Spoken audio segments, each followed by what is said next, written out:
How's it going? Alan Hackler from Bay Maples here. We have a fun day today. We are going to do an installation of a product called GraniteCrete, and it's similar to decomposed granite. This material is slightly different, that it has some binding agents in it which allow it to be a little more solid than typical decomposed granite does, but it still remains permeable. So we're going to show you the how-to. We're going to kind of use this as a bit of a training for us too and our staff, so we know how to do it in the future. We've got someone coming from GraniteCrete to show us the process and do a little demonstration. So we're excited to show you how this works.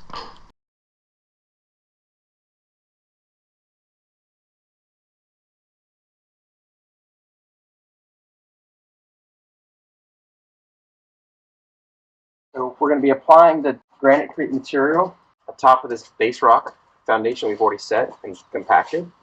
And once we add the material, it's going to bring it nice and flat, flush with our existing concrete. This is some salvaged concrete that we reused and relaid into kind of flagstone style patio. And we're also going to use the GraniteCrete as a grout material that's going to fill in between these pieces.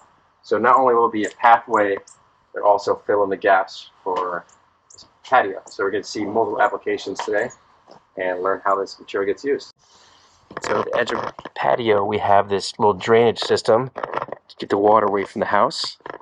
And we're just taping it right now, just so we don't get any of our material inside of it. But it's going to match the color of our DG real nicely. Hi, my name is Dave Ventura. I'm from GraniteCrete. Today we're going to do an install with Bay Maples. And we're just going to show you how to do an install here today using our pre-mix method. Thanks to PBM for getting the material all mixed up for these guys. And we're going to go ahead and get started. Here's the product pre-mixed. We use a 3/8 C DG along with the GraniteCrete admixture to produce the binder and everything. A good way to tell the water content is when you can squeeze it together and it holds like a ball. It's still kind of breaking away. And the other thing that you'll notice is the color starts bleeding into your hand. That's a good way to test the product. And then you don't need to get it smooth. You're going to want it rough up anyway, because we're going to be using rakes to mix in the water. So we're going to just do half the height up to the bender board, add our water, and then do a second layer to get to our final grade. Once the water starts hitting it, it thickens up. Yeah. And it's hard to move it around. Yeah. So if you keep it thin, it's a little easier to get the water mixed in. And why is that dirt rake better than the other rake? So these rakes have wider teeth, and when it gets wet, it gets chunky, kind of like asphalt. It's just easier to move through. Those, as you can see, the teeth are a little closer together, and they just don't work quite as well. So for this stage, we're going to be using this guy versus that. Exactly. It shrinks 25%. So what you want to do is put it, if it's a 3-inch lift, you're going to put a 3/4 of an inch above finished grade, and then that's when we'll get the compaction going. Yeah, there we go. Yeah. So yeah, just get a little water on there first, and then just start mixing it up, guys. Yeah. So you just see how it's already starting to ball up. Yeah, that's what it should be doing. But yeah, you guys want to get it all the way down to the bottom. So this kind of where clumps up is where we want to be. And then for you, as you see, when they're moving it, and you see where it doesn't have it, squirt water on it. Okay. So you're kind of, that's why the shower nozzle is so much easier, because you can just manage it a lot better. Okay. So in the process of doing this, the water is a very important aspect of it. It's about 8 to 9% water content, but it is forgiving too, in the sense that if while you're doing the mixing process and you overwater it, you can just add dry mix on top of it and mix it in. So you're doing small sections at a time. Yeah, exactly. To keep the consistency. Yeah, yeah. See how the process is starting to clump it together already? See how here it's not? So you got to be the one managing that water and make sure that these guys, all they're doing is going back and forth with it. Okay. This is just the process of mixing it together. We have bigger jobs. You can utilize a volumetric truck to do the install. It's basically a batching unit. You get an install, if you do it right, you got a 15 to 20 year life cycle on it. Great. And most of your other DGs, if you get 5 years, you're jumping up and down saying, Yeah. hey, And you're not having to come back every season and add more. yeah, you don't come back any season. Yeah, yeah, The yeah. only time you would have to do maintenance is if a pipe broke underneath it, Yeah. or a root broke, the root grew through it and broke it, then you'd have to fix it. The repair is just like you would with concrete. You cut out a section, do your work underneath, and then you just reapply it. So it's repairable. Yes, yeah. Because our product is a cementitious product, it's very important to keep the whole thing moist. A semi what? It's cementitious, so it's cement. There's cement in it. And basically, you want to keep it moist so it's pliable and it'll be easy to work with. Once it starts drying out, it starts curing, and you can't work with it anymore. If you start seeing that, where you can definitely tell that's dry, you want to just hit some water on it. And then you just keep on building up on it, guys. Yeah. So you're going to just now, that's why I said you're going to just dry mix to this, and then start mixing it up till you get to the right level, and then you just slowly move around. So you just get the wheelbarrow and just dump it right on top of that. Just dump the whole wheelbarrow right on top of that. Now you got that second layer on there. Yeah. You want to start building it up to where you want it to be. Your finished grade. So it is labor intensive. It is labor intensive. We usually recommend for an install this size, probably 5 guys working it, because then you have people moving in the material as they're raking it in like this. You have a guy managing the water. One guy just specifically, that's all he does is manage the water. And a couple of guys do the rakes, and you have guys moving material in as they're doing this piece of the process. And look at that fancy footwork. You go, Eduardo. Go. Like that? Go. Yeah. One thing is that I think you guys are mixing it up a little too much. Just, it's just basically getting it wet. And, you need somebody really to manage the water. Because then every time you make a move and there's a dry spot, you hit it with water, and then you put product over it, dry product in, and you hit it. So, you guys are doing a great job, but it's just the lack of people right now is what we need. One more. We need one more person would make it perfect. Because then you have one guy moving material in and the other guy managing the water. And a very important aspect of this is a shower nozzle control handle for the water, because you're constantly like spraying on it, and to manage it, it just makes it a lot easier than doing this.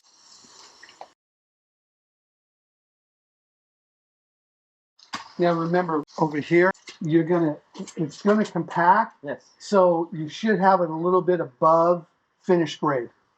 Okay. I could give you a light layer, we could wet it. Or I could just pull it. Yeah. Yeah, usually that's what they'll do, is they'll pull it from the other section. It's already wet and everything. Because one of the things that you need to remember is your finished grade, once you compact it, and you see you have grade issues, you need to address them right away. And the way you do that is you use the rake and break up the top where you need to raise it, add more, moisten material on top, and then compact it. You don't want to, it would be like trying to add onto a finished grade here of concrete where you've done it, and then, you need to fix it. Yeah. You can't put just concrete on top of it to fix it, right? Same concept with this. If you've got a grade issue, you want to break up the material again, add more on top, and then compact it. So it binds with the lower compacted part already. Currently, we carry 5 color schemes. We have natural gold, caramel coast, desert sand, Sonora adobe, and ash gray are 5 standard colors that we offer. We do offer custom coloring. With that, basically you give us the color you're trying to match, and we have a third-party lab that we have partnered with that will get the exact ingredients that we need to come up with the color, and we do it that way. There is a premium charge of $500 to come up with a custom color, and then we do have a minimum order of it too, of 2 pallets, which is 80 bags, which usually equates to about a 2,000 yard job, 2,000 square foot job is what it's about. So if you have anything that big or bigger, custom color, we definitely can help you out on that. And what is the time frame needed? Generally, it'll take us about a month to come up with a custom color. Nice cool day, so that helps with the drying technique. Another thing to keep in mind when you're working on jobs like this is to have a spray bottle, you know, a garden sprayer. Yes. Keep one just off to the side. When you notice it's starting to dry up a little bit like that, just hit it with water. As long as you keep the product moist, it's workable. Okay. As soon as it starts drying out, then it's just like concrete. That's it. It doesn't stick anymore. Okay. So once GraniteCrete gets wet like this, you have about 90 minutes to work with it. On an average day, you know, in the 80s or 90s. If it gets real hot, you're going to shorten up your time a little bit. On a nice overcast day, you're going to have more time, probably 2 hours plus. If you know the product is going to freeze overnight, so if the temperatures dip below 32, we don't recommend you do an install that day if you know it's going to freeze that night, especially like the first 48 hours that it's going to hit. Same thing with rain. If you know it's going to rain within 48 hours after the install is complete, you have one or two options. Either you don't undo it or you cover it with plastic. So the problem with it is if the water beats on the top of it, what it'll do is it'll wash the binding agent off the top layer. So right now we're going to start the finishing work. They got far enough ahead where we can start doing the finishing. It's important to get the edging done correctly. And what I mean by that is good compaction on it, and then also making sure that the grades are correct. It's better to address the grades while you're doing it now than to come back later and try to fix them. So you're just basically you're going around and compacting it to the finished section. Don't be afraid to whack it, guys. You can't over compact it with this stuff. What I would recommend, you stay ahead of everybody and get the initial compaction done, and then the guys with the floats can come back around and fix any grading issues that might be not going up to the edge. Because then you're getting a good compaction going on right there. For the rolling finish of this, you cannot roll it too much. All right. Okay? You want to roll this until that thing doesn't make a mark on the product anymore, or your feet do not make a mark on it. Once you've got to that, that's good compaction. Okay. Have a float in the back of your pocket, that way you can clean off, because if this stuff's on here, it'll leave a mark on the product. And just try to keep that thing as clean as possible.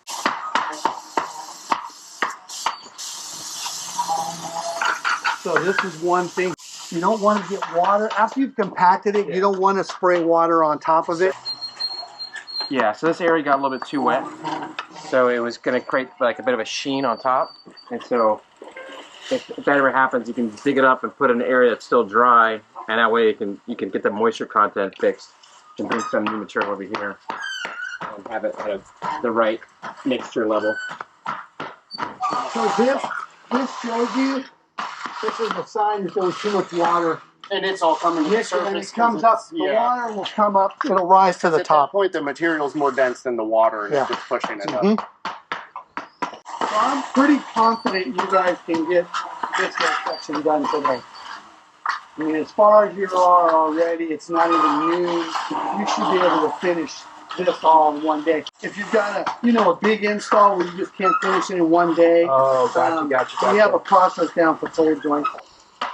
So one rule I tell everybody about the install that I forgot to say: if it looks loose, it is loose. So get a little bit of the fines, throw it on top, and whack it down to compact it.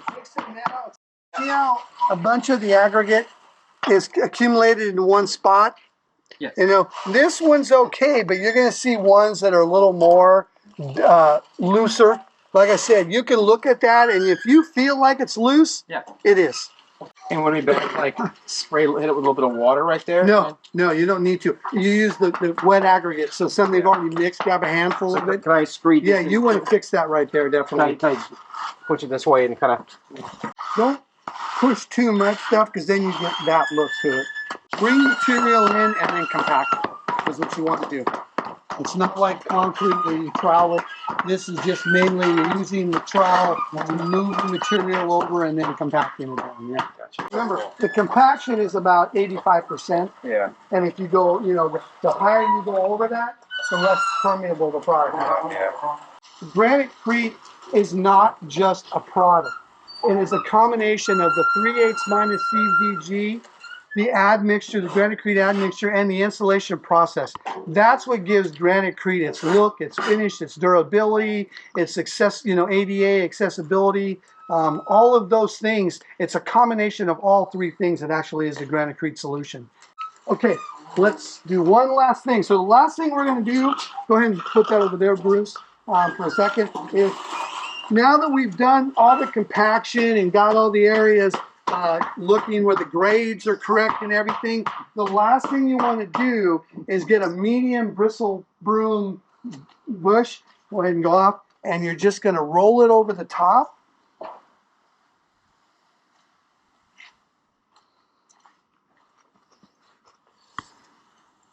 Now roll it.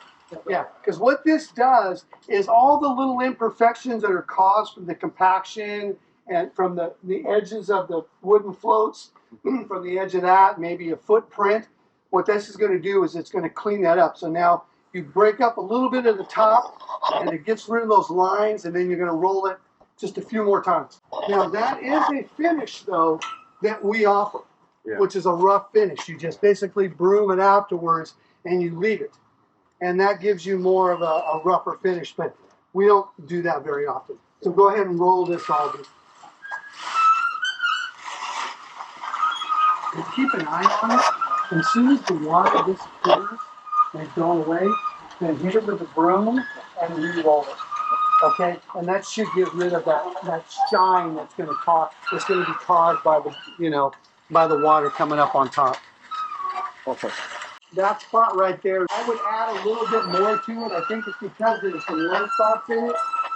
Yeah, see how it's a little rough right there? Mm-hmm. Yeah, right there you want to add a little bit to it and then pound it in. Yes, see Alan, how just having the roller on the product, see how the water came up? Right. Oh, right where it's sitting there? Yeah. There's too much water in it. And then like here too, probably in another half an hour, run the medium broom over it and then roll it. Gotcha. Okay, cool. That'll break it up and help give it a more consistent look. So for a cold joint, you want to pick a place that's going to be aesthetically pleasing where you want to stop that day. Get a piece of 2x4 or the metal bender board, whatever will be a barrier to end that day.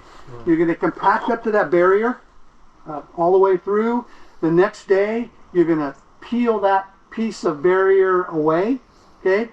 Moisten your old install, and then start putting fresh stuff against it, and then build it up a little higher than the finished grade on the side that the old install, and then you're going to get the 2x4 or whatever you need, and you're going to run it along the edge on the fresh stuff, right against the new stuff, and then just basically using your foot or whatever, stand on it to compact it.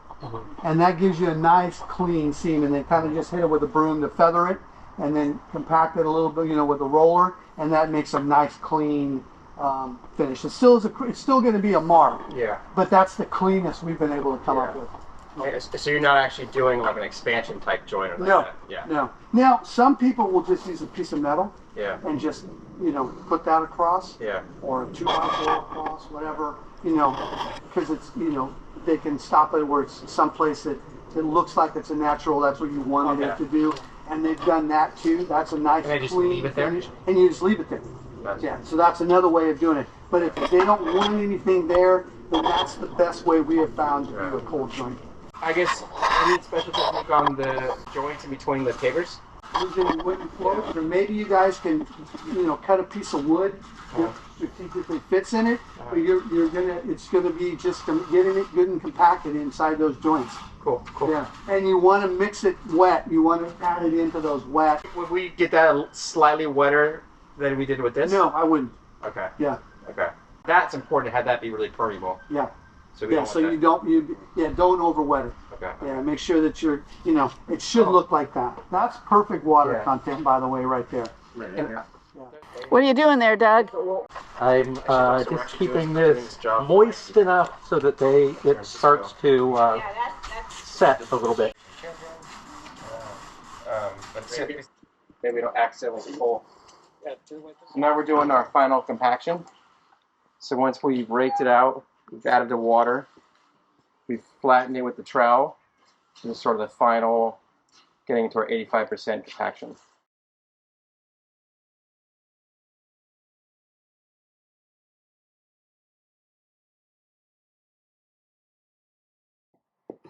Okay, here we are on day 2 of our GraniteCrete installation.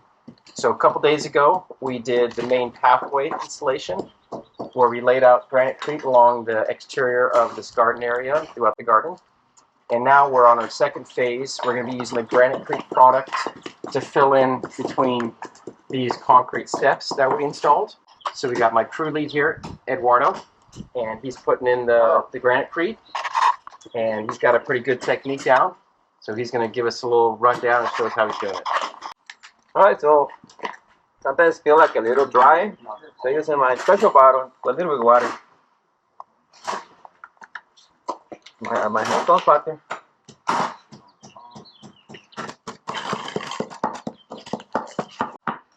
So then I just put a little bit more and wait for the final part, just like this one already.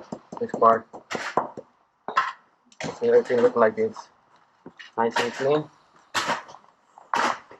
So when they're dry, everything turns beautiful. So when we were doing the pathway installation, we would bring the GraniteCrete material and spread it in our pathway, and then mix it sort of in situ. And in this scenario, if we're mixing smaller batches, we're actually mixing it with water in the wheelbarrow. So it allows us to do smaller amounts and kind of have a little bit more management of the water.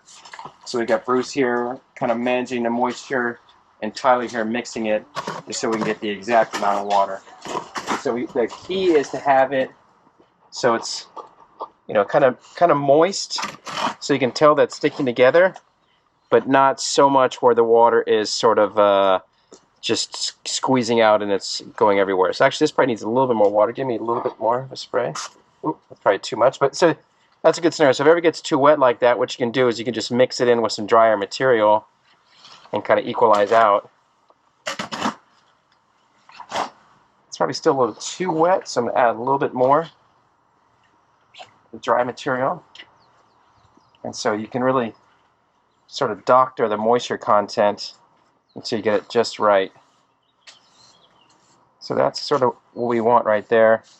We may add a tiny bit more as we're spreading it in at the very end with the squirt bottle, but that's just kind of how you can manage the moisture in a small batch and get just the right moisture content.